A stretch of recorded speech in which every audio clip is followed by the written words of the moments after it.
দীর্ঘ 18 মাস পর যশোরের বাঘারপাড়া উপজেলা আওয়ামী লীগ কার্যালয় খুলেছেন ছাত্রলীগের নেতাকর্মীরা। গতকাল শুক্রবার তারাবির নামাজের সময় তারা কার্যালয় খোলেন। পরে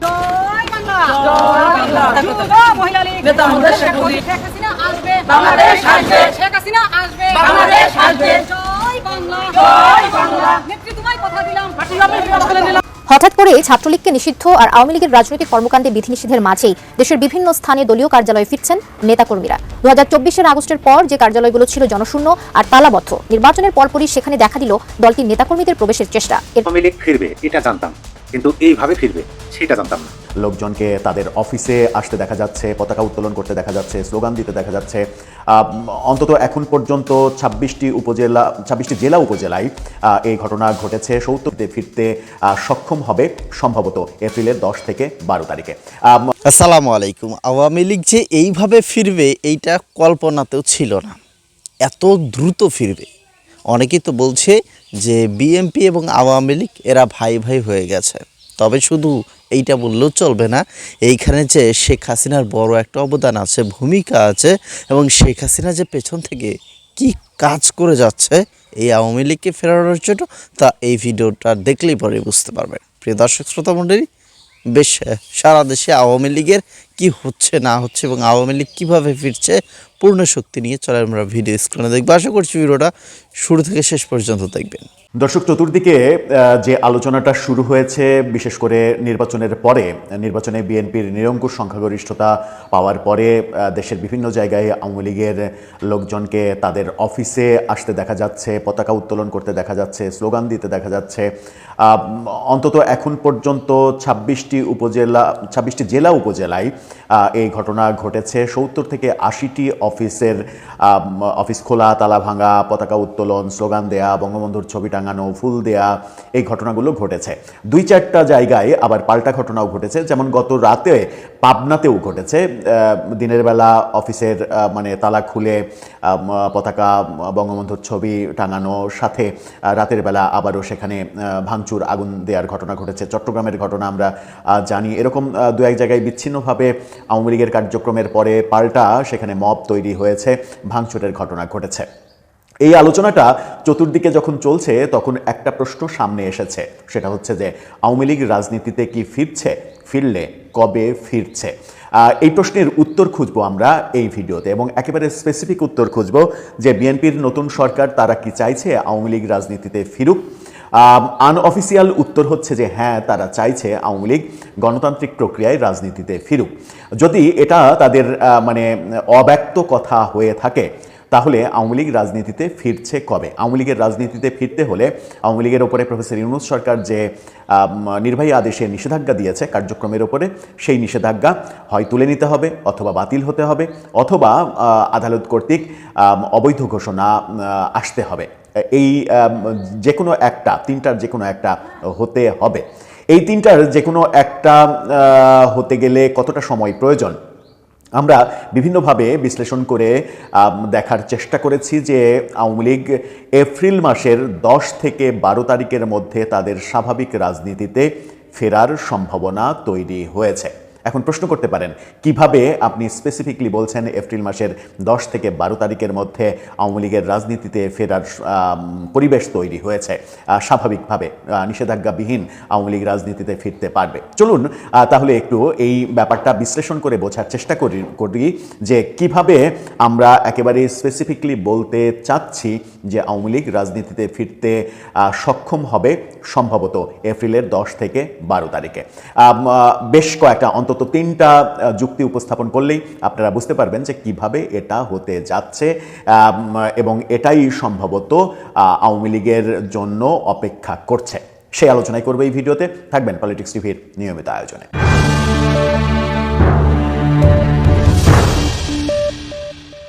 দর্শক, বলছিলাম আওয়ামী লীগের রাজনীতি নিয়ে এখন রাজনৈতিক আকাশে অনেক বেশি আলোচনা হচ্ছে। আওয়ামী লীগের রাজনীতিকে পুনর্বাসন করা হচ্ছে, এই অভিযোগ করা হচ্ছে এনসিপি জামাতের পক্ষ থেকে। জামাত অতটা সরব না, এনসিপি মূলত বেশি সরব।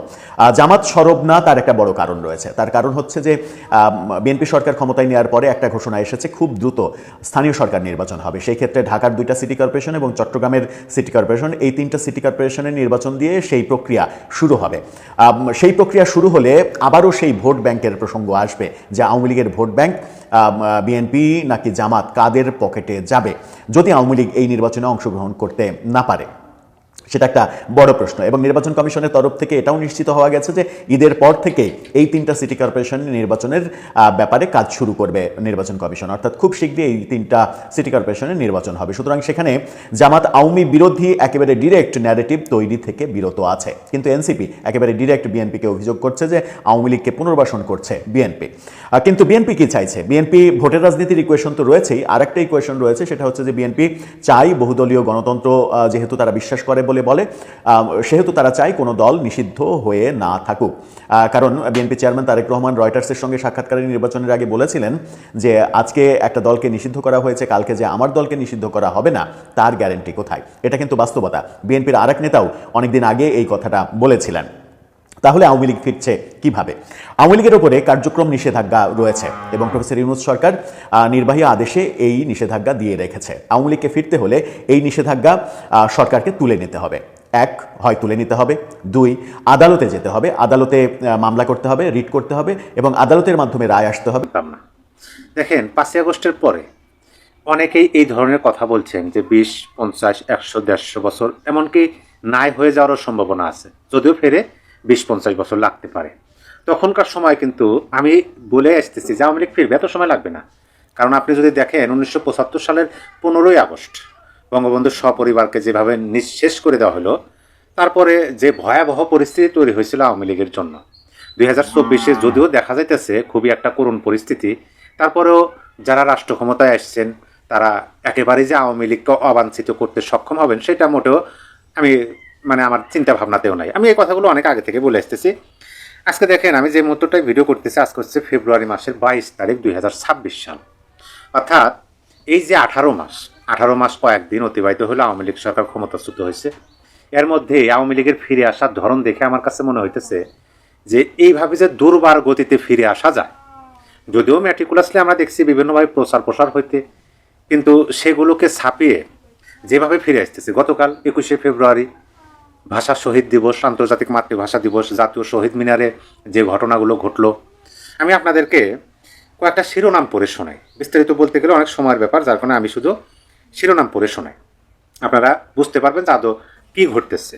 অবশ্যই আমি এই বিষয়টি নিয়ে আলোচনা করবো যে কিভাবে ফিরতেছে, যেটা আমার ভাবছিলাম না। দেখেন, আরাফাত সাহেব একটা পোস্ট দিয়েছেন তার ভেরিফাইড ফেসবুক পেজে। তিনি সেখানে লিখছেন যে আমরা মজলুম, জুলুম বুঝি না, আমরা বুঝি অত্যাচারী ও অত্যাচারিত। আমরা জানি পাকিস্তানি শাসক এবং তাদের দোসর রাজাকাররা ছিল অত্যাচারী, বাঙালি ছিল অত্যাচারিত। আমরা ইনসাফ, আজাদি এগুলো কিছুই চাই না। আমরা চাই ন্যায় বিচার এবং স্বাধীনতা। আমরা ফয়সালা চাই না, আমরা চাই সমাধান। ইনকিলাব জিন্দাবাদ বাঙালির না, বাঙালির স্লোগান জয় বাংলা। এই পোস্টটি তিনি গতকালকে দিচ্ছেন। কারণ গতকালকে সন্ধ্যার পরে ইফতারের পরে আপনারা তো দেখছেন সোশ্যাল মিডিয়াতে একেবারে হাইপ উঠছিল, ইনকিলাব জিন্দাবাদের হাইপ উঠছিল। আর এই ইনকিলাব জিন্দাবাদ স্লোগান শুনলে নাকি ভয়, কারো মনের মধ্যে নাকি ভয়ের উদয় হয়, এরকমভাবে অনেকে পোস্ট দিচ্ছেন। কিন্তু আমরা যদিও দেখছি যে বিপরীত, জয় বাংলা শুনলে অনেকের হাঁটু কাঁপাকাঁপি শুরু হয়ে যায়। দেখেন, আজকের নিউজ, এই তো 2 ঘন্টা আগে নিউজ হয়েছে জনকণ্ঠ পত্রিকা, শিরোনামটা শুধু দেখেন। নেত্রকোনায় কার্যক্রম নিষিদ্ধ আওয়ামী লীগের শহীদ মিনারে পুষ্পস্তবক অর্পণ। এটা কিন্তু নেত্রকোনায়, গতকালকে চট্টগ্রাম হয়েছে, সেটা আপনাদেরকে ভিডিও দিচ্ছে। এটাও গতকালকের। শহীদ মিনারে Awami League no entry banner ছিঁড়ে ফেলেন আওয়ামী পন্থী আইনজীবীরা। ভিডিওটা হয়তো আপনারা দেখছেন। আবার দেখেন, বার্তা বাজারে শহীদ মিনারে ভাষা শহীদদের প্রতি নিষিদ্ধ ছাত্রলীগের শ্রদ্ধা।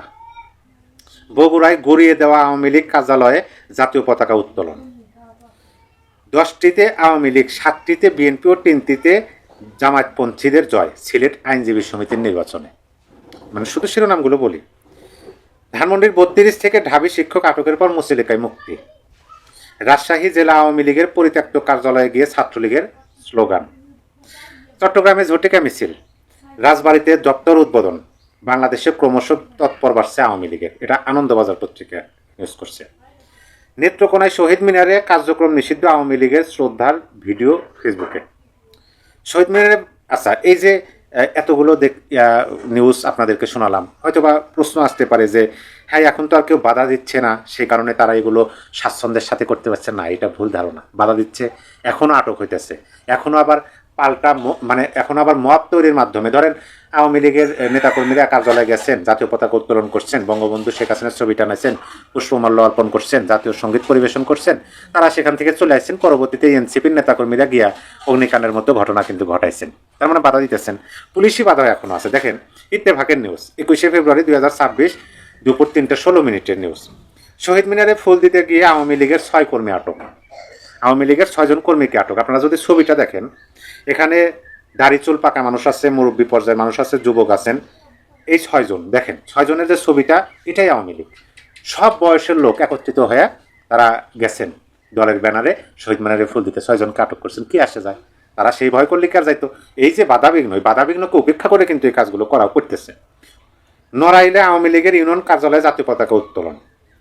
এবার ফরিদপুরের নগরকান্দায় আওয়ামী লীগের কার্যালয়ে জাতীয় পতাকা উত্তোলন। পাবনায় আওয়ামী লীগের কার্যালয়ে পতাকা উত্তোলন, পুলিশের অস্বীকার। 18 মাস পর কার্যক্রম নিষিদ্ধ, পাবনা আওয়ামী লীগের কার্যালয়ে জাতীয় পতাকা উত্তোলন করা হয়েছে। শুক্রবার জাতীয় পতাকা টানানোর একটি ভিডিও সামাজিক যোগাযোগ মাধ্যমে ছড়িয়ে পড়ে। গোয়ালন্দে আওয়ামী লীগ কার্যালয়ে ব্যানার ও বঙ্গবন্ধুর ছবি স্থাপন।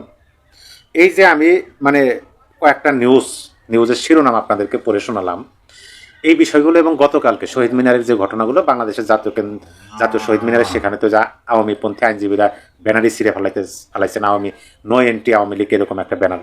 বাংলাদেশের বিভিন্ন জায়গায় ফুলের শুভেচ্ছা জানানো হয়েছে শহীদদেরকে, এবং বাংলাদেশের বিভিন্ন জায়গায় যে কার্যালয়গুলো খোলা হইতেছে, এই বিষয়গুলো দেখে আপনি কি ভাবতে পারেন সেটা আমি বলতে পারি না। অবশ্যই আপনি আপনার ভাবনা কমেন্ট বক্সে লিখে জানিয়ে দিতে পারেন। কিন্তু আমার ভাবনায় যতটুকু আসলো, যে আমি অতীতে বলছি যে আওয়ামী লীগ ফিরবে তার স্বমহিমা বলতে নিজেদের গুণে। কেউ আশীর্বাদ হয়ে সামনে দাঁড়াবে, কেউ একেবারে সম্ভাবনা একটু ভিন্ন রকম। তো তা বলেই যে আপনাদের সাথে যোগাযোগ থাকবে না, সংযোগ থাকবে না, এইটা না। তো বুঝতেই পারছেন যে পরিস্থিতি কোন দিকে আমার। সো যাই হোক, সর্বক্ষণ যারা সাথে ছিলেন সবসময় থাকবেন আশা করছি। তো আওয়ামী লীগ এবং ছাত্রলীগ, এই যে আওয়ামী লীগ ছাত্রলীগ, এই নামটা এখন ফেসবুক ইউটিউব খুললে পরে দেখা যাচ্ছে। ছাত্রলীগের ছেলেরা যেভাবে আসলে কর্মকাণ্ড করে যাচ্ছে, এতে করে শেখ হাসিনার শক্তি দিন দিন বেড়ে যাচ্ছে। আপনি দেখতেই পাচ্ছেন যে তারা কিভাবে তাদের যে জায়গাগুলো আছে, তাদের যে প্ল্যান, সব কিছুই একখানে করে রাখছে এবং খুব দ্রুত হয়তোবা ফিরে আসছে। এবং সেই জয় বাংলা জয় বঙ্গবন্ধু এই স্লোগানটা হয়তোবা নিয়ে তারা আবারও ব্যাক করবে। এদিকে অনেকে প্রশ্ন করতে পারবেন যে ওই ইউনূস সরকারের কী হলো? ইউনূস সরকার, অবশ্যই সেই ইউনূস সরকার, তাদেরকে নিয়ে আমরা কথা বলবো, তবে কিছুটা ঘাপটি মারিয়ে আছে তারা। যেহেতু নতুন সরকার আসছে জনাব তারেক রহমান, তো তার এই সরকার কি করবে না করবে এটাও আপনাদের সাথে শেয়ার করব। সো ভালো থাকবেন, ধন্যবাদ সকলকে এবং আমাদের সাথে থাকবেন।